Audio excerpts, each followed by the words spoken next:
Hello friends, welcome back to my channel. Last ವಿಡಿಯೋದಲ್ಲಿ ನಾವು financial accounting rectification of error start ಮಾಡಿದ್ವಿ. ಅಲ್ಲಿ illustration 30ವರೆಗೂ ಮುಗಿಸಿದ್ವಿ. ಇವತ್ತು ಇಲಸ್ಟ್ರೇಷನ್ 31 ಸ್ಟಾರ್ಟ್ ಮಾಡೋಣ. The books of Messrs Shakti trading for year ended 31st March 2013 was closed with the difference that was posted to suspense account. The following errors were found subsequently.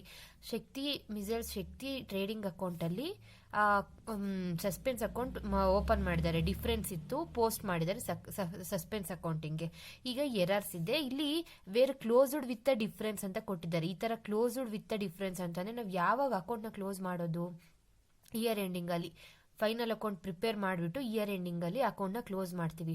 So ಇಲ್ಲಿ closed ಅಂತ ಕೊಟ್ರೆ ನಾವ್ ಏನ್ ಮಾಡ್ಬೇಕು ಅಂತಂದ್ರೆ after preparation of final accounts ಅಂತ consider ಮಾಡಬೇಕು. So ಇಲ್ಲಿ after preparation of final account entry ಮಾಡಬೇಕು ಅಂದ್ರೆ ಇಲ್ಲಿ ನಾಮಿನಲ್ ಅಕೌಂಟ್ಸ್ ಬಂದಿರೋ ಹತ್ರ ಎಲ್ಲ ನಾವು profit and loss adjustment account ಅಂತ ಹೇಳ್ಬಿಟ್ಟು ಪಾಸ್ ಮಾಡಬೇಕಾಗುತ್ತೆ. ಫಸ್ಟ್ ಎಂಟ್ರಿ ನೋಡೋಣ.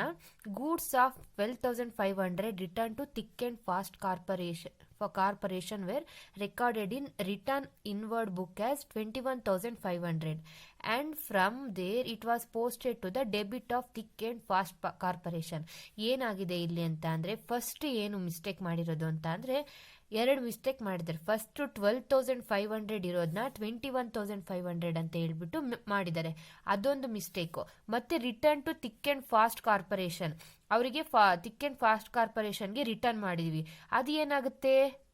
ಪರ್ಚೇಸ್ ರಿಟರ್ನ್ಸ್ ಆಗುತ್ತೆ. Return to Thick and Fast Corporation were recorded in the return inward. Purchase returns ಆಗುತ್ತೆ. ನಾವ್ ಯಾವ ಬುಕ್ಕಲ್ಲಿ ಮಾಡಿದೀವಿ? ಸೇಲ್ಸ್ ರಿಟರ್ನ್ ಬುಕ್ಕಲ್ಲಿ ಮಾಡಿದ್ವಿ. ರಿಟರ್ನ್ ಔಟ್ವರ್ಡ್ ಬುಕ್ಕಲ್ಲಿ ಮಾಡಬೇಕಾಗಿದ್ದು ರಿಟರ್ನ್ ಇನ್ವರ್ಡ್ ಬುಕ್ಕಲ್ಲಿ ಮಾಡಿದೀವಿ. ಅದೊಂದು. ಮತ್ತೆ ಅದನ್ನ ಡೆಬಿಟ್ ಮಾಡಿದೀವಿ ಥಿಕ್ ಅಂಡ್ ಫಾಸ್ಟ್ ಕಾರ್ಪೊರೇಷನ್ ಅಲ್ಲಿ. ಸೊ ಇಲ್ಲಿ 12,000 ಅಮೌಂಟ್ ಒಂದು ಮಾಡಿದೀವಿ, ಮತ್ತೆ ರಿಟರ್ನ್ ಇನ್ವರ್ಡ್ ಬುಕ್ ಅಲ್ಲಿ ಎಂಟ್ರಿ ಮಾಡಿದ್ವಿ, ಅದನ್ನ ಡೆಬಿಟ್ ಮಾಡಿದ್ವಿ thick and Fast corporation. So ಎರಡು ಮಿಸ್ಟೇಕ್ ಆಗಿದೆ ಇಲ್ಲಿ. ನಾವು ಎರಡು ಮಿಸ್ಟೇಕ್ಗಳು ಕೂಡ ನಾವು ಎಂಟ್ರಿ ಪಾಸ್ ಮಾಡಬೇಕು. ಫಸ್ಟ್ ಅಮೌಂಟಿಗೆ ಪಾಸ್ ಮಾಡೋಣ. ಅಮೌಂಟು ಇವಾಗ ಕಡಿಮೆ 12,500 ಇರೋದನ್ನ ಜಾಸ್ತಿ ಮಾಡಿದ್ದಾರೆ. ಅವಾಗ ಏನಾಗುತ್ತೆ? 21,500 ಮೈನಸ್ 12,500 ಮಾಡಿದಾಗ ನಮಗೆ 9,000 rupees ಆಗುತ್ತೆ. ಸೊ ಜಾಸ್ತಿ ಆಗಿರೋದನ್ನ ಕಡಿಮೆ ಮಾಡಬೇಕು ಅಂದ್ರೆ ಡೆಬಿಟ್, ಜಾಸ್ತಿ ಅಂದ್ರೆ ಕಡಿಮೆ ಮಾಡಬೇಕು ಅಂತಂದ್ರೆ first thick and Fast corporation credit ಮಾಡೋಣ 9,000 rupees. Sorry, thick and Fast corporation 9,000 rupees credit ಮಾಡಬೇಕು. ಸೊ ಈ ತರ ಮಾಡಿದ್ರೆ ನೀವು ಫಸ್ಟ್ ಈ ಎಂಟ್ರಿ ಬರೀಬೇಕು. ಈ ಎಂಟ್ರಿ ಬರೆದು ನೆಕ್ಸ್ಟ್ ಉಳಿದಿರೋ ಎಂಟ್ರಿ ಬರೆದ್ರೆ ಈಸಿ ಆಗುತ್ತೆ. Thick and Fast corporation 9,000 rupees. Next ಏನ್ ಮಾಡಿದ್ದಾರೆ? ರಿಟರ್ನ್ ಇನ್ವರ್ಡ್ ಬುಕ್ ಅಲ್ಲಿ ಎಂಟ್ರಿ ಮಾಡಿದ್ದಾರೆ. ಮಾಡಬೇಕಾಗಿರೋದೇನು? ರಿಟರ್ನ್ ಔಟ್ವರ್ಡ್ ಬುಕ್ ಅಲ್ಲಿ. ರಿಟರ್ನ್ ಇನ್ವರ್ಡ್ ಬುಕ್ ಅಂತ ಅಂದ್ರೆ ಸೇಲ್ಸ್ ರಿಟರ್ನ್. ಸೇಲ್ಸ್ ರಿಟರ್ನ್ ನಾವ್ ಏನ್ ಮಾಡ್ತೀವಿ? ಸೇಲ್ಸ್ ರಿಟರ್ನ್ ಡೆಬಿಟ್ ಮಾಡ್ತೀವಿ. ಪರ್ಚೇಸ್ ರಿಟರ್ನ್ ಏನ್ ಮಾಡ್ತೀವಿ? ಪರ್ಚೇಸ್ ರಿಟರ್ನ್ ಕ್ರೆಡಿಟ್ ಮಾಡ್ತೀವಿ. ಸೊ ಸೇಲ್ಸ್ ರಿಟರ್ನ್ ಡೆಬಿಟ್ ಮಾಡಿದೀವಲ್ಲ, ಈ ಸೇಲ್ಸ್ ರಿಟರ್ನ್ ಡೆಬಿಟ್ ಕ್ಯಾನ್ಸಲ್ ಮಾಡ್ಬೇಕಂದ್ರೆ ಏನ್ ಮಾಡ್ಬೇಕು? ಸೇಲ್ಸ್ ರಿಟರ್ನ್ ಮತ್ತೆ ಕ್ರೆಡಿಟ್ ಮಾಡ್ಬೇಕು. ಡೆಬಿಟ್ ಮಾಡಿರೋ ಸೇಲ್ಸ್ ರಿಟರ್ನ್ ಡೆಬಿಟ್ ಮಾಡ್ತೀವಿ. ಸೊ ಆ ಡೆಬಿಟ್ ಕ್ಯಾನ್ಸಲ್ ಮಾಡಬೇಕು ಅಂದ್ರೆ ಸೇಲ್ಸ್ ರಿಟರ್ನ್ ಕ್ರೆಡಿಟ್ ಮಾಡಬೇಕು. ಸೊ ನೋಡಿ, ಇದು ಸೇಲ್ಸ್ ರಿಟರ್ನ್ ಅಕೌಂಟ್ ನ ಸೇಲ್ಸ್ ರಿಟರ್ನ್ ಅಕೌಂಟ್ ಇದು. ಡೆಬಿಟ್ ಮಾಡಿರೋದನ್ನ ಕ್ರೆಡಿಟ್ ಮಾಡಿದ್ವಿ. 12,500 rupees ಕ್ರೆಡಿಟ್ ಮಾಡಬೇಕು. Profit and loss adjustment account ಅಂತ ಮಾಡಿದ್ವಿ. ಯಾಕೆ ಅಂತ ಅಂದ್ರೆ ಅದು ನಾಮಿನಲ್ ಅಕೌಂಟ್. ಯಾವ ಅಕೌಂಟಿಗೆ ಡೆಬಿಟ್ ಮಾಡಬೇಕು ಅಂತ ಏನು ಕೊಟ್ಟಿಲ್ಲ. ಸೊ ಸಸ್ಪೆನ್ಸ್ ಅಕೌಂಟಿಗೆ ಡೆಬಿಟ್ ಮಾಡಿದ್ವಿ. ಇಲ್ಲಿ ಎರಡು ಎರರ್ ಇದೆ, ಡಬಲ್ ಸೈಡೆಡ್ ಎರರ್. ಸಸ್ಪೆನ್ಸ್ ಅಕೌಂಟಿಗೆ ಡೆಬಿಟ್ ಮಾಡಿದೀವಿ. ಇಷ್ಟೇ ಈ ಎಂಟ್ರಿ. ಕನ್ಫ್ಯೂಸ್ ಮಾಡ್ಕೋಬಾರ್ದು. ಫಸ್ಟ್ ಅಮೌಂಟ್ ಒಂದು ಮಿಸ್ಟೇಕ್ ಕೊಟ್ಟಿದ್ದಾರೆ. ಮಾಡಿರೋ ಪರ್ಚೇಸ್ ಔಟ್ವರ್ಡ್ಸ್ ಅಲ್ಲಿ ಮಾಡಬೇಕಾಗಿರೋದು ರಿಟರ್ನ್ ಇನ್ವರ್ಡ್ಸ್ ಅಲ್ಲಿ ಮಾಡಿದ್ರೆ ಅದನ್ನ ಡೆಬಿಟ್ ಮಾಡಿದರೆ thick and Fast corporation. So ಅದನ್ನ ಫಸ್ಟ್ ಇಲ್ಲಿ ರಿಟರ್ನ್ ಇನ್ವರ್ಡ್ ಬುಕ್ ಅಲ್ಲಿ ಮಾಮೂಲಿ ಸೇಲ್ಸ್ ರಿಟರ್ನ್ ಡೆಬಿಟ್ ಅಲ್ಲಿ ಬರುತ್ತೆ. ಆ ಡೆಬಿಟ್ ಕ್ಯಾನ್ಸಲ್ ಮಾಡಬೇಕು ಅಂತಾನೆ ಕ್ರೆಡಿಟ್ ಮಾಡೋದ್ ಮುಖಾಂತರ ಸೇಲ್ಸ್ ರಿಟರ್ನ್ ಏನಾಗುತ್ತೆ? ಕ್ರೆಡಿಟ್ ಕ್ಯಾನ್ಸಲ್ ಆಗುತ್ತೆ. ಸೊ ಸೇಲ್ಸ್ ರಿಟರ್ನ್ ಕ್ರೆಡಿಟ್ ಮಾಡಿದ್ದಾರೆ. ಮತ್ತೆ ಥಿಕ್ ಅಂಡ್ ಫಾಸ್ಟ್ ಕಾರ್ಪೊರೇಷನ್ಗೆ ಡೆಬಿಟ್ ಮಾಡಿದ್ದಾರೆ. ಅಮೌಂಟ್ 21,000 rupees 500 ಡೆಬಿಟ್ ಮಾಡಿದಾರಲ್ವಾ, ಆ ಡೆಬಿಟ್ ಕಡಿಮೆ ಮಾಡಬೇಕು ಅಂತ ಅಂದ್ರೆ 9,000 rupees ಜಾಸ್ತಿ ಆಗಿದೆ. ಆ 9,000 rupees ಕಡಿಮೆ ಮಾಡಬೇಕು ಅಂತ ಅಂದ್ರೆ ಅದನ್ನ ಕ್ರೆಡಿಟ್ ಮಾಡಬೇಕು. ಆ credit sale of 7,600 was wrongly posted as a 6,700 to customer account in the sales ledger. 7,600 ನ 6,700 ಅಂತ ಹೇಳ್ಬಿಟ್ಟು ಸೇಲ್ಸ್ ಲೆಡ್ಜರ್ ಅಲ್ಲಿ ಕಡಿಮೆ ಆಗಿ ಮಾಡಿದ್ದಾರೆ. ಎಷ್ಟು? 6,700 ಮೈನಸ್ 7,600 ಅಂದ್ರೆ 900 rupees ಕಡಿಮೆ ಪೋಸ್ಟ್ ಮಾಡಿದ್ದಾರೆ ಅಂದ್ರೆ ಜಾಸ್ತಿ ಮಾಡಬೇಕು. ಇವಾಗ ಕಸ್ಟಮರ್ ಅಕೌಂಟ್ ಅಲ್ಲಿ ಕಡಿಮೆ ಮಾಡಿದ್ದಾರೆ. ಅದನ್ನ ಜಾಸ್ತಿ ಮಾಡಬೇಕು ಅಂತಂದ್ರೆ ನೆಕ್ಸ್ಟ್ ಇನ್ನೊಂದು ಎಂಟ್ರಿ ಪಾಸ್ ಮಾಡ್ಬೇಕಷ್ಟೇ. ಸೊ ಅದಕ್ಕೆ sundry debtors account debit to suspense account, ಇಲ್ಲಿ ಸಿಂಗಲ್ ಸೈಡೆಡ್ ಎರರ್ ಯಾವುದಕ್ಕೆ ಅಂತ ಕೊಟ್ಟಿಲ್ಲ. So suspense account 900 rupees. Next ಆ closing stock was over stated by 5000 being totalling error in the schedule of inventory. Over cost ಆಗಿದೆ, closing stock ಏನಾಗಿದೆ ಜಾಸ್ತಿ ಆಗಿದೆ, over cost ಆಗಿದೆ. ಸೊ ಕ್ಲೋಸಿಂಗ್ ಸ್ಟಾಕ್ ನ ಓವರ್ ಕಾಸ್ಟ್ ಆಗಿದೆ, ಅದನ್ನ ಕಡಿಮೆ ಮಾಡಬೇಕು. So profit and loss adjustment account debit to 5000 to suspense account. Profit and loss adjustment account ಅಂತ ಯಾಕೆ ಪಾಸ್ ಮಾಡಿದ್ದಾರೆ ಅಂತ ಅಂದ್ರೆ ಇಲ್ಲಿ ಕ್ಲೋಸಿಂಗ್ ಸ್ಟಾಕ್ ಅಲ್ಲಿ ಇಲ್ಲಿ ಕೊಟ್ಟಿದ್ದಾರೆ ನೋಡಿ. ಕ್ಲೋಸಿಂಗ್ ಸ್ಟಾಕ್ ಅಲ್ಲಿ ಪ್ರಾಫಿಟ್ ಆತರ ಓವರ್ ಕಾಸ್ಟ್ ಆದ್ರೆ ಪ್ರಾಫಿಟ್ ಅಫೆಕ್ಟ್ ಆಗುತ್ತೆ. ಸೊ ನಾವ್ ಇವಾಗ ಅದನ್ನ ರೆಡ್ಯೂಸ್ ಮಾಡಬೇಕು ಅಂತ ಅಂದ್ರೆ profit and loss adjustment account debit suspense account, ಯಾವ ಅಕೌಂಟ್ಗೆ ಕ್ರೆಡಿಟ್ ಮಾಡಬೇಕು ಅಂತ ಕೊಟ್ಟಿಲ್ಲ. So suspense account. Next 8900 paid to Bala was posted to the debit of Setu 9800. ಏನ್ ಮಾಡಿದ್ದಾರೆ, ಫಸ್ಟ್ ಅಮೌಂಟ್ ಇಂದು 8900 ಬಾಲಾಗೆ ಪೇಡ್ ಮಾಡಿದ್ರೆ ನಾವು ಅದನ್ನ ಸೇತುಗೆ ಡೆಬಿಟ್ ಮಾಡಿದ್ವಿ, ಕ್ರೆಡಿಟ್ ಮಾಡಿದ್ರೆ ಡೆಬಿಟ್ ಮಾಡಿದ್ವಿ. ಫಸ್ಟ್ 8900 ಮೈನಸ್ 9800 ಮಾಡಬೇಕು. ಆ ಅಮೌಂಟ್ ಇರುತ್ತಲ್ಲ ಆ ಅಮೌಂಟ್ ಫಸ್ಟ್ ನೋಡ್ಕೋಬೇಕು. ಆಮೇಲೆ ಬಾಲಾಗೆ ಡೆಬಿಟ್ ಮಾಡಬೇಕಾಗಿರೋದು ಅಂದ್ರೆ ಬಾಲಾಗೆ ಕ್ರೆಡಿಟ್ ಮಾಡಬೇಕಾಗಿರೋದ್ನು ಸೇತುಗೆ ಡೆಬಿಟ್ ಮಾಡಿದ್ವಿ. ಫಸ್ಟ್ ಸೇತು ಅಕೌಂಟ್ ಮಾಡ್ಬೇಕು, ಆಮೇಲೆ Setu account credit, Bala account debit ಮಾಡಬೇಕು. ಪೇಡ್ ಟು ಬಾಲಾಗೆ ಪೇಡ್ ಮಾಡಿದ್ವಿ. So Bala account debit, Setu account to next suspense account debit ಮಾಡಬೇಕು 900 rupees. ಸೊ 900 rupees, ಇದು 8900 9800. ಇಲ್ಲಿ ನೆಕ್ಸ್ಟ್ ಎಂಟ್ರಿ ನೋಡೋಣ. ನೋಡಿ ಇಲ್ಲಿ ಬಾಲ ಡೆಬಿಟ್ ಮಾಡಬೇಕು ಮಾಮೂಲಿ 8900 ಟು ಸೇತು 9800 ಕ್ರೆಡಿಟ್ ಮಾಡಬೇಕು. Suspense account 900 rupees suspense account ಮಾಡಬೇಕು. ಇಲ್ಲಿ ಏನಾಗಿದೆ, ಬರೀ ಪರ್ಸನಲ್ ಅಕೌಂಟ್, ಬಾಲ personal account, Setu personal account ಅಷ್ಟೇ ನಮ್ಗೆ ಎಫೆಕ್ಟ್ ಆಗಿರೋದೆ. ಯಾವ ಅಕೌಂಟ್ಗೆ ಡೆಬಿಟ್ ಕ್ರೆಡಿಟ್ ಮಾಡಬೇಕು ಅಂತ ಕೊಟ್ಟಿಲ್ಲ. ಸೊ ಸಸ್ಪೆನ್ಸ್ ಅಕೌಂಟ್ ನ ಯೂಸ್ ಮಾಡಿದರೆ 900 rupees.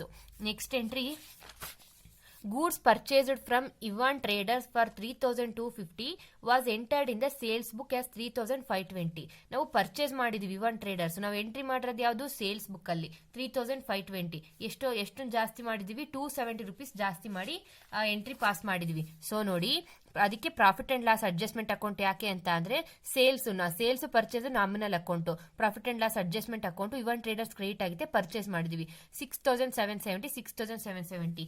ಯಾಕೆ ಅಂತ ಅಂದ್ರೆ ನಾನು ನಿಮ್ಗೆ ಲಾಸ್ಟ್ ಪ್ರಾಬ್ಲಮ್ ಅಲ್ಲಿ ಹೇಳ್ದೆ, ಒಂದು ಎಂಟ್ರಿ ಕ್ಯಾನ್ಸಲ್ ಮಾಡಬೇಕು ಅಂತ ಅಂದ್ರೆ ಇವಾಗ ನಾವು ಅಕಸ್ಮಾತ್ ಡೆಬಿಟ್ ಅಲ್ಲಿ ಮಾಡಿದ್ರೆ ಡೆಬಿಟ್ ಅಲ್ಲಿ ಮಾಡಬೇಕಾಗಿರೋದು ಕ್ರೆಡಿಟ್ ಅಲ್ಲಿ ಮಾಡ್ಬಿಟ್ಟಿರ್ತೀವಿ. ಸೊ ಆ ತರ ಮಾಡಿದ್ರೆ ಡೆಬಿಟ್ ಅಲ್ಲಿ ಮಾಡಿರೋದನ್ನ ಕ್ಯಾನ್ಸಲ್ ಮಾಡಬೇಕು ಅಂತ ಅಂದ್ರೆ ಕ್ರೆಡಿಟ್ ಅಲ್ಲಿ ಅದ್ರ ಜೊತೆಗೆ ಪ್ಲಸ್ ಅಮೌಂಟ್ ಹಾಕಿ ಮಾಡಬೇಕು. 6770 ಎಕ್ಸ್ಟ್ರಾ ಅಮೌಂಟ್ ಹಾಕಿ ಮಾಡಿದಾಗ ಒಂದ್ ಸೈಡೆಡ್ ಎಂಟ್ರಿ ಕ್ಯಾನ್ಸಲ್ ಆಗುತ್ತೆ, ಇನ್ನೊಂದು ಅಮೌಂಟ್ ಉಳ್ಕೊಳ್ಳುತ್ತೆ. ಸೊ ಆ ತರ. Next 1500 being the total of discount column on the payment side of the cash book was not posted. 1500 rupees discount column on the payment side. Payment side discount column ಯಾವ್ದು ಬರುತ್ತೆ, discount received ಬರುತ್ತಾ, discount allowed ಬರುತ್ತಾ, discount received. ನಾವು payment ಮಾಡಿದಾಗ discount receive ಬರುತ್ತೆ. So discount received account ನ ನಾವು ಪೋಸ್ಟೇ ಮಾಡಿಲ್ಲ, ಪೋಸ್ಟ್ ಮಾಡಿದ್ರೆ ಆಗೋಯ್ತು. ನೋಡಿ suspense account debit profit and loss adjustment account 1500. ಇಲ್ಲಿ profit and loss adjustment account ಅಂದ್ರೆ ಡಿಸ್ಕೌಂಟ್ ರಿಸೀವ್ಡ್ ಯಾಕೆ ಕ್ರೆಡಿಟ್ ಮಾಡ್ತೀವಿ, all incomes and gains are credited. So profit and loss adjustment account suspense ಅಕೌಂಟ್ಗೆ ಡೆಬಿಟ್ ಮಾಡಿದ್ರೆ 1500. Next illustration ನೋಡೋಣ. You are presented with a trial balance of S limited as on 30/6/2013 showing the credit is in excess by 415 which was been carried to suspense account. On closing scrutiny of the books the following error were revealed. ಅಂತಂದ್ರೆ 415 suspense ಅಕೌಂಟ್ಗೆ carry ಮಾಡಿದರೆ trial balance ಅಲ್ಲಿ mistake ಇದೆ ಅಂತ ಹೇಳ್ಬಿಟ್ಟು ಹೇಳಿದ್ದಾರೆ. Credit ಮಾಡಿದರೆ suspense ಅಕೌಂಟಿಗೆ. ಏನ್ ಟ್ರಯಲ್ ಬ್ಯಾಲೆನ್ಸ್ ಅಂತ ಅಂದ್ರೆ ಇಲ್ಲಿ ಏನ್ ಎಂಟ್ರಿ ಬರುತ್ತೆ, ಬಿಫೋರ್ ಪ್ರಿಪರೇಷನ್ ಆಫ್ಟರ್ ಪ್ರಿಪರೇಷನ್ ಒಟ್ಟು ಟ್ರಯಲ್ ಬ್ಯಾಲೆನ್ಸ್ ಅಂದ್ರೆ after preparation of trial balance ಬರುತ್ತೆ. ಇಲ್ಲಿ ಆ cheque of ₹3456 received from Shankar after allowing as a discount of 46 was endorsed to Sharma in full settlement of 3500. The check was finally dishonored but no entries are passed in the books. ಅಂತ ಅಂದ್ರೆ ಏನು, 3456 rupees cheque ನ Shankar receive ಮಾಡ್ಕೊಂಡಿದ್ದಾನೆ. ಶಂಕರಿಂದ received ಮಾಡ್ಕೊಂಡಿದ್ದಾನೆ. After discount 46 rupees discount ಬಂದಿದೆ. ಆದರೆ ಅದನ್ನು ಶರ್ಮಾಗೆ ಎಂಡ್ರೋಸ್ ಮಾಡಿದ್ದಾರೆ 3500 ರೂಪೀಸ್. 3500 ರೂಪೀಸ್ಗೆ ಫುಲ್ ಸೆಟಲ್ಮೆಂಟ್ಗೆ ಎಂಡ್ರೋಸ್ ಮಾಡಿದ್ದಾರೆ. The cheque was finally dishonoured but no entry are posted in the books. Dishonoured ಆಗಿದೆ, ಎಂಟ್ರಿ ಪೋಸ್ಟ್ ಮಾಡಿಲ್ಲ. ಎಂಟ್ರಿ ಪೋಸ್ಟ್ ಮಾಡಬೇಕು, ಮತ್ತೆ ಇಲ್ಲಿ ಈ ಎಂಡ್ರೋಸ್ಮೆಂಟ್ ಎಂಟ್ರಿನೂ ಪಾಸ್ ಮಾಡಬೇಕು. ಸೊ ಅದಕ್ಕೆ ನೋಡಿ ಇಲ್ಲಿ Shankar account debit 3502, discount received account 44 rupees. ಈ ಶಂಕರ್ ಅಕೌಂಟ್ 3502 ಯಾಕೆ ಆಯ್ತು ಅಂತ ಅಂದ್ರೆ ನೋಡಿ, ಆ ಚೆಕ್ ರಿಸೀವ್ಡ್ ಫ್ರಮ್ ಶಂಕರ್ ಇಂದ ರಿಸೀವ್ಡ್ ಆಗಿರೋದು. So 3502 debit. ಇದು ಶಂಕರ್ ಅಕೌಂಟ್ 3502 ಏನಂತ ಡೆಬಿಟ್ ಮಾಡಿದ್ದಾರೆ. ಸೊ ಯಾಕೆ ಅಂದ್ರೆ ಡಿಸ್ಆನರ್ಡ್ ಆಗಿದೆ. ಡಿಸ್ಆನರ್ಡ್ ಆದ್ರೆ ಮತ್ತೆ ಶಂಕರ್ಗೆ ವಾಪಸ್ ಹೋಗಿದೆ. ಶಂಕರ್ ಎಂಡ್ರೋಸ್ ಮಾಡಿದಾನೆ ಆ ಶಂಕರು, ಅದು ಡಿಸ್ಆನರ್ಡ್ ಆಗಿದೆ 3502 ರೂಪೀಸ್. ಹೆಂಗೆ 3502 ಬಂತು ಅಂದ್ರೆ 3450 ರೂಪೀಸ್ ಚೆಕ್, ಮತ್ತೆ 46 ರೂಪೀಸ್ ಡಿಸ್ಕೌಂಟ್ ಇರುತ್ತಲ್ಲ, ಅದು ಸೇರಿ 3502 ರೂಪೀಸ್ ಆಯ್ತು. ಅದು ಶಂಕರ್ ಇಂದ ರಿಸೀವ್ ಮಾಡ್ಕೊಂಡಿರೋದು ಶರ್ಮಾಗೆ ಎಂಡ್ರೋಸ್ ಆಗಿದೆ. ಸೊ ಅದು ಎಂಡ್ರೋಸ್ ಆಗಿರೋದು ಮತ್ತೆ ಡಿಸ್ಆನರ್ಡ್ ಆಗಿದೆ. ಸೊ ಡಿಸ್ಆನರ್ಡ್ ಆಗಿರೋದ್ರಿಂದ ಶಂಕರು 3502 ರೂಪೀಸು ಮಾಡಿದ್ದಾರೆ. ನೆಕ್ಸ್ಟ್ ಡಿಸ್ಕೌಂಟ್ ರಿಸೀವ್ಡ್ ಅಂತ ಅಂದ್ರೆ ನೋಡಿ 3500 ಮೈನಸ್ 3456 ಮಾಡಿದಾಗ 44 ರೂಪೀಸ್ ಬರುತ್ತೆ discount amount. To Sharma account 3500 rupees endorse ಮಾಡಿರೋದು 3500 rupees. To discount allowed account 46 rupees discount allowed. Next, goods of value of 230 returned by Sen were entered in the purchase day book and posted there from to Das 320. ಏನಂದ್ರೆ 230 rupees ಸೆನ್ಗೆ return ಮಾಡಿದೀವಿ, ಆದ್ರೆ ನಾವು ಅದನ್ನು purchase day book ಅಲ್ಲಿ enter ಮಾಡಿದೀವಿ, ಮತ್ತೆ ಅಲ್ಲಿಂದ ದಾಸ್ ಅಕೌಂಟ್ಗೆ 320 ರೂಪೀಸ್ ಮಾಡಿದ್ವಿ. ಸೊ ಇಲ್ಲಿ ಎರಡು ಮಿಸ್ಟೇಕ್ ಇದೆ. ಒಂದು amount return by Sen account ಅಲ್ಲಿ ಮಾಡ್ಬೇಕಾಗಿರೋದು, ರಿಟರ್ನ್ ಬೈ ಸೆನ್ ಇಂದ ರಿಟರ್ನ್ ಆಗಿದೆ ಅಂದ್ರೆ ಸೇಲ್ಸ್ ರಿಟರ್ನ್ ಅಲ್ಲಿ ಮಾಡ್ಬೇಕಾಗಿರೋದು ನಾವು ಪರ್ಚೇಸ್ ಬುಕ್ ಅಲ್ಲಿ ಮಾಡಿದ್ವಿ, ಮತ್ತೆ ಅಲ್ಲಿಂದ ದಾಸ್ ಅಕೌಂಟಿಗೆ 320 ರೂಪೀಸ್ನ ಪಾಸ್ ಮಾಡಿದ್ವಿ. ನೋಡಿ ಇಲ್ಲಿ ಏನಂತ ಅಂದ್ರೆ first return inward account debit. Return inward sales return ಬರ್ತಾ ಇದೆ ನಮಗೆ 230 ರೂಪೀಸ್ ಸೆನ್ ನಿಂದ ಬರ್ತಿದೆ. ಸೊ ಸೇಲ್ಸ್ ರಿಟರ್ನ್ ಮಾಮೂಲಿ ಸೇಲ್ಸ್ ಅಕೌಂಟ್ ಕ್ರೆಡಿಟ್ ಮಾಡಿದ್ರೆ ಸೇಲ್ಸ್ ರಿಟರ್ನ್ ಅಕೌಂಟ್ ಡೆಬಿಟ್ ಮಾಡಬೇಕು. ನೆಕ್ಸ್ಟ್ ದಾಸ್ ಅಕೌಂಟ್ಗೆ ಪಾಸ್ ಮಾಡಿದ್ವಿ ಪರ್ಚೇಸ್ ಡೇ ಬುಕ್ ಅಲ್ಲಿ. ಮಾಮೂಲಿ ಸೇಲ್ಸ್ ರಿಟರ್ನ್ ಅಂತಂದ್ರೆ were entered in the purchase day book posted there from to Das account. Das account ಅಂತ ಅಂದ್ರೆ ಪರ್ಚೇಸ್ ಡೇ ಬುಕ್ ಅಲ್ಲಿ ಒಂದು ಎಂಟ್ರಿ ಮಾಡಿದೀವಿ. ಸೆನ್ ಅಕೌಂಟ್ ಅಲ್ಲಿ ಮಾಡ್ಬೇಕಾಗಿರೋದನ್ನ ದಾಸ್ ಅಕೌಂಟ್ ಅಲ್ಲಿ ಮಾಡಿದೀವಿ. ಸೆನ್ ಅಕೌಂಟ್ ಅಲ್ಲಿ ರಿಟರ್ನ್ ಇಂದ ಸೆನ್ ರಿಟರ್ನ್ ಮಾಡಿದ್ರೆ ಸೆನ್ಗೆ ಕ್ರೆಡಿಟ್ ಆಗುತ್ತೆ, ಅದನ್ನ ದಾಸ್ ಅಕೌಂಟ್ ಅಲ್ಲಿ ದಾಸ್ನ ಕ್ರೆಡಿಟ್ ಮಾಡಿದೀವಿ. ಸೊ ಆ ಕ್ರೆಡಿಟ್ ನ ಕ್ಯಾನ್ಸಲ್ ಮಾಡಬೇಕು ಅಂದ್ರೆ ಡೆಬಿಟ್ ಮಾಡಬೇಕು. So Das account debit purchase account ಅಲ್ಲಿ ಮಾಡಿದೀವಿ, ಪರ್ಚೇಸ್ ಅಕೌಂಟ್ ಡೆಬಿಟ್ ಆಗುತ್ತೆ. ಪರ್ಚೇಸ್ ಅಕೌಂಟ್ ನ ಕ್ಯಾನ್ಸಲ್ ಮಾಡಬೇಕು ಅಂದ್ರೆ ಟು ಪರ್ಚೇಸ್ ಅಕೌಂಟ್ ನ ಕ್ರೆಡಿಟ್ ಮಾಡಿದರೆ ಟು ಸೆನ್ ಅಕೌಂಟ್ ಯಾಕೆ ಅಂತ ಅಂದ್ರೆ ಆ return by Sen purchase day book ಅಲ್ಲಿ ಎಂಟರ್ ಮಾಡಿದರೆ ಡೆಬಿಟ್ ಮಾಡಿದ್ದಾರೆ, ಆ ಸೆನ್ ಕ್ರೆಡಿಟ್ ಮಾಡಿದರೆ to suspense account. Next bad debts aggregating 505 return off during the year in the sales ledger but were not recorded in the general ledger. 505 rupees written off ಮಾಡಿದರೆ bad dates sales ledger ಅಲ್ಲಿ, ಆದ್ರೆ ಅದನ್ನ general ledger ಅಲ್ಲಿ ಇನ್ನ record ಮಾಡಿಲ್ಲ. So record ಮಾಡಬೇಕು. Bad debts account debit suspense account. Bad debts ಏನಕ್ಕೆ expenses, bad debts account debit suspense account. Next bill for ₹750 received from Mukherjee for repairs to machinery was entered in the inward invoice book as a 650. Inward invoice books ಅಂತಂದ್ರೆ inward invoice book ಅಂದ್ರೆ purchase book ಅಲ್ಲಿ enter ಮಾಡಿದಾವೆ. ಅದನ್ನ repairs to missionary book ಅಲ್ಲಿ ಮಾಡಬೇಕಾಗಿರೋದನ್ನ purchase book ಅಲ್ಲಿ ಮಾಡಿದ್ದಾರೆ, ಮತ್ತೆ 750ನ 650 ಅಂತ ಮಾಡಿದ್ದಾರೆ. ಅದಕ್ಕೆ ನೋಡಿ ರಿಪೇರ್ಸ್ ಅಕೌಂಟ್ ಫಸ್ಟ್ ಡೆಬಿಟ್ ಮಾಡಬೇಕು. ಪರ್ಚೇಸ್ ಬುಕ್ ಅಲ್ಲಿ ಮಾಡಿದ್ದಾರೆ, ನಮಗೆ ಪರ್ಚೇಸ್ ಬುಕ್ ಅಲ್ಲಿ ಡೆಬಿಟ್ ಮಾಡಿದ್ದಾರೆ. ಸೊ ಪರ್ಚೇಸ್ ಅಕೌಂಟ್ ನ ಕ್ಯಾನ್ಸಲ್ ಮಾಡಬೇಕು ಅಂದ್ರೆ ಕ್ರೆಡಿಟ್ ಮಾಡಬೇಕು ಟು ಮುಖರ್ಜಿ ಅಕೌಂಟ್. ಮುಖರ್ಜಿಯಿಂದ ರಿಸೀವ್ ಆಗಿದೆಯಲ್ಲ, ಮುಖರ್ಜಿ ಅಕೌಂಟ್ ಕ್ರೆಡಿಟ್ ಆಗುತ್ತೆ. So Mukherjee account. Repairs account 750. Next Mukherjee ಏನಕ್ಕೆ ಅಂತ ಅಂದ್ರೆ ಟು ಪರ್ಚೇಸ್ ಅಕೌಂಟ್ ಅಲ್ಲಿ 650 ಅಂತ ಮಾಡಿದ್ವಿ. Next to Mukherjee account 100 rupees ಕಡಿಮೆ ಮಾಡಿದ್ವಲ್ಲ, ಈಗ 100 ರೂಪೀಸ್ ಕ್ರೆಡಿಟ್ ಮಾಡಬೇಕು. ಆ goods worth 1234 purchased from Mr. Y on 28/6/2013 had been entered in the day book and credited to him but was not delivered till 5th June 2013. Stock being taken by the purchase on 30/6/2013. The title of the goods was however passed on 28/6/2013. ಏನಿಲ್ಲ ಇಲ್ಲಿ purchase ಮಾಡಿದ್ವಿ mister Y ಇಂದ 28/6/2013 ಅದನ್ನ day book ಅಲ್ಲಿ ಮಾಡಿದ್ದಾರೆ, enter ಮಾಡಿದ್ದಾರೆ. Credited to him but was not delivered correct ಆಗಿ ಮಾಡಿದ್ದಾರೆ. ಡೇ ಬುಕ್ ಅಲ್ಲಿ ಪರ್ಚೇಸ್ ಡೇ ಬುಕ್ ಅಲ್ಲಿ ಎಂಟರ್ ಮಾಡಿದ್ದಾರೆ. ವೈಗೆ ಕ್ರೆಡಿಟ್ ಮಾಡಿದ್ದಾರೆ, ವೈವಿಂದ ಕರೆಕ್ಟ್ ಆಗಿದೆ. ಮತ್ತೆ deliver was not delivered till 5th June ವರ್ಗೂ ಡಿಲಿವರ್ ಆಗಿಲ್ಲ. Stock being taken by the purchase on 36/2013. 36/2013 ಅಲ್ಲಿ ಡಿಲಿವರ್ನ ತಗೊಂಡಿದ್ದಾರೆ. ಸೊ ಇಲ್ಲಿ ಏನಾಗಿರೋದು, ಅದ್ರ ಮಧ್ಯೆ ಏನಿತ್ತು, ಗೂಡ್ಸ್ ಇನ್ ಟ್ರಾನ್ಸಿಸ್ಟ್ ಇತ್ತು. So goods in transit account debit trading account ಅಲ್ಲಿ ಬರುತ್ತೆ goods in transit. So trading account, goods in transit account debit trading ಅಕೌಂಟಿಗೆ ಸಂಬಂಧಪಟ್ಟಿದ್ದು. ಸೊ ಅದಕ್ಕೆ to trading account. Next 79 paid for freight and machinery was debited to freight account.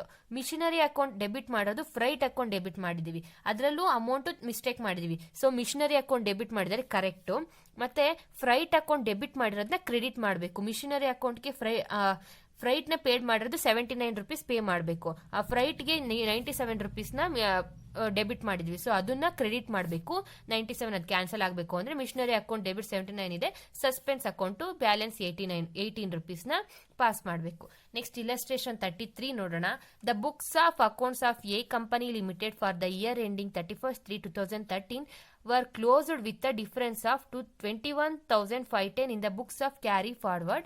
The following error were detected subsequently. ಇಲ್ಲಿ closed ಅಂತ ಕೊಟ್ಟಿದ್ದಾರೆ. So after preparation of trial balance, ಈ ತರ close trial balance ಅಲ್ಲ, final accounts closed ಅಂತ ಕೊಟ್ರೆ after preparation of financial statements ಅಂತ ಹೇಳ್ಬಿಟ್ಟು ತಿಳ್ಕೊಬೇಕು ನಾವಿಲ್ಲಿ. ಇಲ್ಲಿ ನೋಡಿ, return outward book was under cast by 100. Return outward book ಕಡಿಮೆ ಆಗಿದೆ. ಸೊ ನಾವು ಜಾಸ್ತಿ ಮಾಡಬೇಕು ಅಂತ ಅಂದ್ರೆ suspense account debit to profit and loss adjustment account. Return outward ಅಂದ್ರೆ ಏನು, ಪರ್ಚೇಸ್ ರಿಟರ್ನ್ಸ್. ಪರ್ಚೇಸಸ್ ನಮಗೆ ಡೆಬಿಟ್ ಆದ್ರೆ ಪರ್ಚೇಸ್ ರಿಟರ್ನ್ ಕ್ರೆಡಿಟ್ ಆಗುತ್ತೆ. ಅದನ್ನ ಜಾಸ್ತಿ ಮಾಡಬೇಕು ಅಂತ ಅಂದ್ರೆ ಏನಿಲ್ಲ, ಸೇಮ್ ಎಂಟ್ರಿ ಪಾಸ್ ಮಾಡಬೇಕು, ಮಾಮೂಲು ಸಸ್ಪೆನ್ಸ್ ಅಕೌಂಟ್ ಪಾಸ್ ಮಾಡಬೇಕು, ಯಾವುದಕ್ಕೆ ಡೆಬಿಟ್ ಕ್ರೆಡಿಟ್ ಕೊಟ್ಟಿಲ್ಲ. ನೆಕ್ಸ್ಟ್ ಅದಕ್ಕೆ suspense account debit profit and loss adjustment account. ಇಲ್ಲಿ after preparation of final accounts ಇರೋದ್ರಿಂದ profit and loss adjustment account ಅಂತ ಕೊಟ್ಟಿದ್ದಾರೆ. ₹1500 being the total of discount column on the credit side of the cash book was not posted.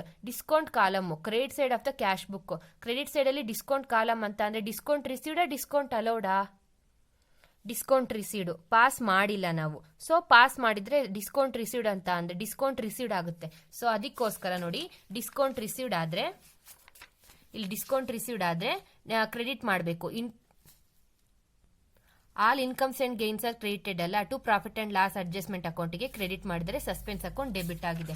Next ಏನು, ₹6000 being the cost of purchase of office furniture was debited to purchase account. Purchase ಅಕೌಂಟ್ಗೆ debit ಮಾಡಿದೀವಿ. So purchase account ನ credit ಮಾಡಿ office furniture account ನ debit ಮಾಡಬೇಕು. Office furniture account debit to profit and loss adjustment account ಅಂದ್ರೆ after preparation of final accounts.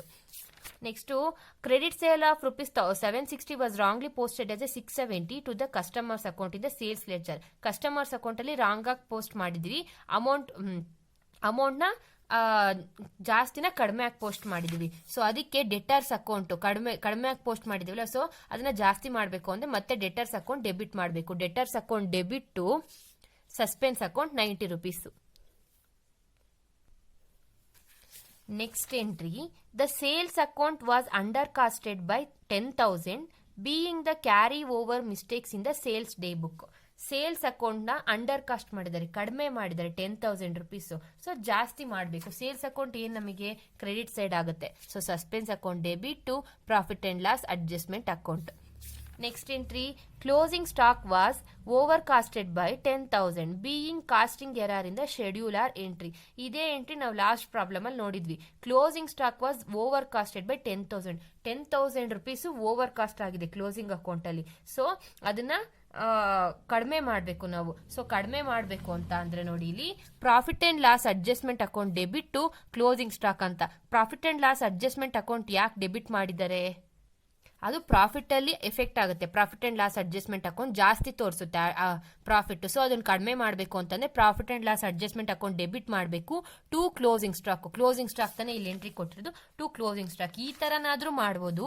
ಅದೇ next last illustration 31 ಅಲ್ಲೂ ಇದೇ ಎಂಟ್ರಿ ಕೊಟ್ಟಿದ್ರು, closing stock 5000 rupees over cost ಆಗಿದೆ ಅಂತ. ಅಲ್ಲೇನ್ ಮಾಡಿದ್ರೆ ಟು ಸಸ್ಪೆನ್ಸ್ ಅಕೌಂಟ್ ಕ್ರಿಯೇಟ್ ಮಾಡಿದ್ದಾರೆ, ಇಲ್ಲಿ ಕ್ಲೋಸಿಂಗ್ ಸ್ಟಾಕ್ ಕ್ರಿಯೇಟ್ ಮಾಡಿದ್ದಾರೆ. ಸೊ ಆ ತರನಾದ್ರೂ ಪಾಸ್ ಮಾಡ್ಬೋದು, ಈ ತರನಾದ್ರೂ ಪಾಸ್ ಮಾಡ್ಬೋದು. ನೆಕ್ಸ್ಟ್ ಸಸ್ಪೆನ್ಸ್ ಅಕೌಂಟ್ ಮಾಡಬೇಕು, ಲೆಡ್ಜರ್ ಅಕೌಂಟ್ ಮಾಡ್ಬೇಕು. ಸಸ್ಪೆನ್ಸ್ ಅಕೌಂಟ್ ಯಾಕೆ ಅಂತ ಅಂದ್ರೆ ಇಲ್ಲಿ 21,510 rupees ಡಿಫ್ರೆನ್ಸ್ ಬಂದಿದೆ. ಈ ಸಸ್ಪೆನ್ಸ್ ಅಕೌಂಟ್ ಮಾಡಿದ್ರೆ ನಮ್ಗೆ ಎರಡೂ ಟ್ಯಾಲಿ ಆಗೋಗುತ್ತೆ ನೋಡಿ. ಯಾವ ಸೈಡ್ ಬಂದಿದೆ ಟ್ರಯಲ್ ಬ್ಯಾಲೆನ್ಸ್ 21,500 ಕ್ಯಾರಿ ಫಾರ್ವರ್ಡ್ ಮಾಡಿದರೆ ಡಿಫ್ರೆನ್ಸ್ ಬಂದಿದೆ. ಸೊ 21,510 ಬೈ ಡಿಫ್ರೆನ್ಸ್ ಇಂದ ಟ್ರಯಲ್ ಬ್ಯಾಲೆನ್ಸ್ ಅಲ್ಲಿ ಡಿಫ್ರೆನ್ಸ್ ಬಂದಿದೆ 21,510. Next profit and loss adjustment account 100, 1,500, 10,000 total ಮಾಡಿದಾಗ 21,600 rupees ಟ್ಯಾಲಿ ಆಗಬೇಕು ನಮಗೆ. ಆಗ ಟ್ಯಾಲಿ ಆದ್ರೆ ಎಲ್ಲ ಎರರ್ಸ್ ಕರೆಕ್ಟಾಗಿ ಮಾಡಿದೀವಿ, ಎರರ್ಸ್ ಕರೆಕ್ಟಾಗಿ ರೆಕ್ಟಿಫೈ ಮಾಡಿದೀವಿ ಅಂತ ಹೇಳ್ಬಿಟ್ಟು ಅರ್ಥ. ನಮಗೆ ಲಾಸ್ಟಿಗೆ ಸಸ್ಪೆನ್ಸ್ ಅಕೌಂಟ್ ಟ್ಯಾಲಿ ಆಗಲೇಬೇಕು. ನೆಕ್ಸ್ಟ್ ಲಾಸ್ಟ್ ಇಲಸ್ಟ್ರೇಷನ್ 34 ನೋಡೋಣ. ಇಲ್ಲಿ ಏನಿಲ್ಲ, ಮಾಮೂಲಿ effect of profit and loss ಕಂಡುಹಿಡಿಬೇಕು. The trial balance of a concern as agreed but the following mistakes were discovered after the preparation of final account ಆದ್ಮೇಲೆ no adjustment entry was passed for a amount of ₹2,000 relating to outstanding ರೆಂಟಿಗೆ ಸಂಬಂಧಪಟ್ಟಂಗೆ 2,000 rupees pass ಮಾಡಿಲ್ಲ. So ಏನಾಗುತ್ತೆ, ಅದು profit was over stated by 2,000 rupees over state ಆಗುತ್ತೆ. Outstanding rent ನಾವು pay ಮಾಡ್ಬೇಕು. ಇದನ್ನ ಪೇ ಮಾಡಿದಾಗ ನಮ್ಮಂದ್ರೆ ದುಡ್ಡು ಹೋಗುತ್ತೆ. ಸೊ ಪ್ರಾಫಿಟ್ ಅಲ್ಲಿ ಕಡಿಮೆ ಆಗುತ್ತೆ. ಅಕಸ್ಮಾತ್ ಮಾಡಲಿಲ್ಲ ಅಂತ ಅಂದ್ರೆ profit was over stated by 2,000 profit and loss account ಅಲ್ಲಾದ್ರೆ. ಇನ್ ಕೇಸ್ ಬ್ಯಾಲೆನ್ಸ್ ಶೀಟ್ ಅಲ್ಲಾದ್ರೆ capital was also over stated by 2,000 and outstanding liability was under stated by 2,000. Liability ಕಡಿಮೆ ಆಗುತ್ತೆ, ಕ್ಯಾಪಿಟಲ್ ಜಾಸ್ತಿ ಆಗುತ್ತೆ. ಈ ಔಟ್ಸ್ಟ್ಯಾಂಡಿಂಗ್ ರೆಂಟ್ ಯಾವ ಸೈಡ್ ಬರುತ್ತೆ, ನಮಗೆ ಲಯಬಿಲಿಟಿ ಸೈಡ್ ಬರುತ್ತೆ 2,000. So outstanding liability under stated ಆಗುತ್ತೆ, ಕ್ಯಾಪಿಟಲ್ ಓವರ್ ಸ್ಟೇಟ್. ಕ್ಯಾಪಿಟಲ್ ಏನಾಗುತ್ತೆ, ಓವರ್ ಸ್ಟೇಟ್ ಆಗುತ್ತೆ 2,000 rupees. Purchase book was over cast by 1,000 rupees. Purchase book ಏನಾಗುತ್ತೆ 1,000 rupees ಓವರ್ ಕಾಸ್ಟ್ ಆಗುತ್ತೆ. ಅದರಿಂದ gross profit was also under stated by 1,000 and also net profit. ಇಲ್ಲಿ purchase book ಜಾಸ್ತಿ ಆದಾಗ 1,000 rupees ಜಾಸ್ತಿ ಆದಾಗ ನಮಗೆ ಏನಾಗುತ್ತೆ, ಗ್ರಾಸ್ ಪ್ರಾಫಿಟ್ ಕಡಿಮೆ ಆಗುತ್ತೆ. ಯಾಕೆ ಅಂತ ಅಂದ್ರೆ ನಾವು ಪರ್ಚೇಸಸ್ ನ ಪ್ರಾಫಿಟ್ ಇಂದಾನೆ ತಾನೇ ನಾವು ಪ್ರಾಫಿಟ್ ಇಂದಾನೆ ನಾವು ಪರ್ಚೇಸಸ್ ಮಾಡೋದು. ಟ್ರೇಡಿಂಗ್ ಅಕೌಂಟ್ ಅಲ್ಲಿ ಮಾಡ್ಬೇಕಾದ್ರೆ ಪರ್ಚೇಸಸ್ ಆಗ್ಲಾಗ್ಲಿ ಏನಾರ ಮಿಸ್ಟೇಕ್ ಆದ್ರೆ ಗ್ರಾಸ್ ಪ್ರಾಫಿಟ್ ಅಲ್ಲಿ ನಮಗೆ ಮಿಸ್ಟೇಕ್ ಆಗುತ್ತೆ. ಸೊ ಅದರಿಂದ ಓವರ್ ಕಾಸ್ಟ್ ಆದ 1,000 rupees ಗ್ರಾಸ್ ಪ್ರಾಫಿಟ್ ಅಲ್ಲಿ ನಮಗೆ ಅಂಡರ್ ಸ್ಟೇಟೆಡ್ ಆಗುತ್ತೆ. ಮತ್ತೆ ನೆಟ್ ಪ್ರಾಫಿಟ್ ಅಲ್ಲೂ ಅಷ್ಟೇ. Capital was also under stated by 1,000. 4,000 depreciation of machinery has been omitted to be recorded in the book. Omitted ಅಂತಂದ್ರೆ ಫರ್ಗಟನ್ ಅಂತ ಹೇಳ್ಬಿಟ್ಟು ಅರ್ಥ. ಮರ್ತೋಗಿದ್ದಾರೆ, ಮಾಡಿದ್ರೆ ಆಗೋಯ್ತು ನೋಡಿ. Net profit was over stated by 4,000. ಅದನ್ನ ಡಿಪ್ರಿಸಿಯೇಷನ್ ಆಫ್ ಮಿಷನರಿ ಮರ್ತೋಗಿದ್ದಾರೆ. ಆ ಮರ್ತೋಗಿದ್ರಿಂದ 4,000 ಎಂಟ್ರಿ ಮಾಡಿದ್ರೆ ನೆಟ್ ಪ್ರಾಫಿಟ್ ಜಾಸ್ತಿ ಆಗುತ್ತೆ. Machinery was over stated by 4,000 ಜಾಸ್ತಿ ಆಗುತ್ತೆ. ಕ್ಯಾಪಿಟಲ್ ಅಕೌಂಟ್ 4,000 ಜಾಸ್ತಿ ಆಗುತ್ತೆ. 600 paid for purchase of stationery has been debited to purchase account. Stationery purchase ಮಾಡೋದ್ರಿಂದ ಪರ್ಚೇಸ್ ಅಕೌಂಟಿಗೆ ಡೆಬಿಟ್ ಮಾಡ್ತಾರೆ. ಅಂದ್ರೆ ಕರೆಕ್ಟಾಗೇ ಇದೆ. ನಾವು ಈ ಸ್ಟೇಷನರಿ ಏನಿವೆಲ್ಲ ಮಾಮೂಲಿ ನಾಮಿನಲ್ ಅಕೌಂಟ್ಸ್. ಸೊ ಪರ್ಚೇಸ್ ಅಕೌಂಟ್ಗೆ ಡೆಬಿಟ್ ಮಾಡಿದರೆ ಸೊ ಎಂಟ್ರಿ ಏನಿಲ್ಲ, ನೋ ಎಫೆಕ್ಟ್ ಇಂದ ನೆಟ್ ಪ್ರಾಫಿಟ್. ಇದರಲ್ಲೂ ಅಷ್ಟೇ ನೋ ಎಫೆಕ್ಟ್ ಇಂದ ಬ್ಯಾಲೆನ್ಸ್ ಶೀಟ್. ಇವೆಲ್ಲ ಬ್ಯಾಲೆನ್ಸ್ ಇದು ಅಸೆಟ್ ಏನಲ್ಲ, ಬ್ಯಾಲೆನ್ಸ್ ಶೀಟ್ ಅಲ್ಲೂ ಏನು ನಮಗೆ ಎಂಟ್ರಿ ಬರಲ್ಲ. Sales book was over cast by 1,000 rupees. Sales book ಅಲ್ಲಿ 1,000 rupees ಜಾಸ್ತಿ ಆಗುತ್ತೆ. ಇಲ್ಲೂ ಕೂಡ ಅಷ್ಟೇ ಗ್ರಾಸ್ ಪ್ರಾಫಿಟ್ ಅಲ್ಲಿ ಪ್ರಾಬ್ಲಮ್ ಆಗುತ್ತೆ ನೋಡಿ. ಇಲ್ಲಿ ಪರ್ಚೇಸ್ ಕೂಡ ಓವರ್ ಕಾಸ್ಟ್ 1,000 ಆಯ್ತು, ಸೇಲ್ಸ್ ಅಲ್ಲೂ ಓವರ್ ಕಾಸ್ಟ್ 1,000 ಆಯ್ತು. ಗ್ರಾಸ್ ಪ್ರಾಫಿಟ್ ಮತ್ತೆ ನೆಟ್ ಪ್ರಾಫಿಟ್ ಎರಡರಲ್ಲೂ ಜಾಸ್ತಿ ಆಗುತ್ತೆ 1,000 rupees. ಕ್ಯಾಪಿಟಲ್ ಕೂಡ 1,000 rupees ಜಾಸ್ತಿ ಆಗುತ್ತೆ. Next 5,000 received in respect of book debt had been credited to sales account. ಏನು ಸೇಲ್ಸ್ ಅಕೌಂಟಿಗೆ ಕ್ರೆಡಿಟ್ ಮಾಡಿದ್ದಾರೆ. ರೆಸಿಪ್ಟ್ ಆಫ್ ಬುಕ್ ಡೆಟ್ ಅಂತಾನೆ ನಮಗೆ ಡೆಟ್ ಬಂದಿದೆ, ಅದನ್ನ ಸೇಲ್ಸ್ ಅಕೌಂಟಿಗೆ ಕ್ರೆಡಿಟ್ ಮಾಡಿದ್ದಾರೆ. ಸೊ ಅದರಿಂದ ಏನಾಗುತ್ತೆ, gross profit and net profit were over stated by 5,000 rupees. Book debt ಅಂದ್ರೆ ಯಾವ್ದಿದು, ಇದು ನಮಗೆ ಡೆಟ್ ಬಂದಿರೋದು, ನಾವು ಯಾವಾಗೋ ಕೊಟ್ಟಿರೋದು ಡೆಟ್ ಬಂದಿರೋದು, ಇವಾಗ ಡೆಟ್ ಬಂದಿರೋದು. ನಾವೇನ್ ಮಾಡಿದ್ವಿ, ಸೇಲ್ಸ್ ಅಕೌಂಟ್ಗೆ ಸೇಲ್ಸ್ ಅಂತ ಹೇಳ್ಬಿಟ್ಟು ಕ್ರೆಡಿಟ್ ಮಾಡಿದ್ವಿ. ಅದರಿಂದ ನಾವು ಸೇಲ್ಸ್ ಆದಾಗ ಪ್ರಾಫಿಟ್ ಬರುತ್ತೆ ಅಲ್ವಾ ನಮಗೆ. So gross profit net profit 5,000 rupees ಜಾಸ್ತಿ ಆಗುತ್ತೆ. ಕ್ಯಾಪಿಟಲ್ ಮತ್ತೆ sundry debtors over stated by 5,000 rupees ಜಾಸ್ತಿ ಆಗುತ್ತೆ. ಸೊ ಇಷ್ಟೇ, ಇಲ್ಲಿಗೆ ರೆಕ್ಟಿಫಿಕೇಶನ್ ಆಫ್ ಎರರ್ಸ್ ಮುಗೀತು. ಇಲಸ್ಟ್ರೇಷನ್ 34 ಇವತ್ತು ಮಾಡಿರೋ ಇಲಸ್ಟ್ರೇಷನ್ಸ್ ಒಂದು ಸ್ವಲ್ಪ ಟ್ರಿಕ್ಕಿ ಆಗಿದೆ. ಆ ಟ್ರಿಕ್ಕಿ ಆದ್ರಿಂದ ಇನ್ನೊಂದ್ಸರಿ ನೋಡ್ಕೊಳ್ಳಿ, ನೀವು ಇನ್ನೊಂದ್ಸತಿ ವಿಡಿಯೋ ನೋಡಿ, ನೀವೊಂದ್ 2 ಸರಿ ವರ್ಕ್ ಮಾಡಿ. ಯಾಕೆ ಅಂತ ಅಂದ್ರೆ ಅಡ್ಜಸ್ಟ್ಮೆಂಟ್ಸ್ ಜಾಸ್ತಿ ಬಂದಿದೆ, ಕೆಲವು ಟ್ವಿಸ್ಟ್ ಇದೆ. ಸೊ ಒಂದು ಸತಿ ಸರಿಯಾಗಿ ನೋಡ್ಕೊಳ್ಳಿ. ಅಕಸ್ಮಾತ್ ಸಸ್ಪೆನ್ಸ್ ಅಕೌಂಟ್ ಅಮೌಂಟ್ ಏನಾದರೂ ಕೊಟ್ಟಿದ್ರೆ ಸಸ್ಪೆನ್ಸ್ ಅಕೌಂಟ್ ಪ್ರಿಪೇರ್ ಮಾಡಬೇಕು ನಾವು. ಅದನ್ನ ಸಸ್ಪೆನ್ಸ್ ಅಕೌಂಟ್ ಟ್ಯಾಲಿ ಆದರೆ ನಾವು ಎಂಟ್ರೀಸ್ ಮಾಡಿರೋದು ಕರೆಕ್ಟ್ ಇದೆ ಅಂತ ಹೇಳ್ಬಿಟ್ಟು. ಸೊ ಅಷ್ಟೇ, ಈ ವಿಡಿಯೋ ನಾನು ಇಲ್ಲಿಗೆ ಎಂಡ್ ಮಾಡ್ತಾ ಇದ್ದೀನಿ. ಸೊ ಈ ವಿಡಿಯೋ ನಿಮ್ಗೆ ಇಷ್ಟ ಆದರೆ ಪ್ಲೀಸ್ ಶೇರ್ ಮಾಡಿ, ಲೈಕ್ ಮಾಡಿ ಆ್ಯಂಡ್ ಕಮೆಂಟ್ ಮಾಡಿ. And don't forget to subscribe. See in the next video.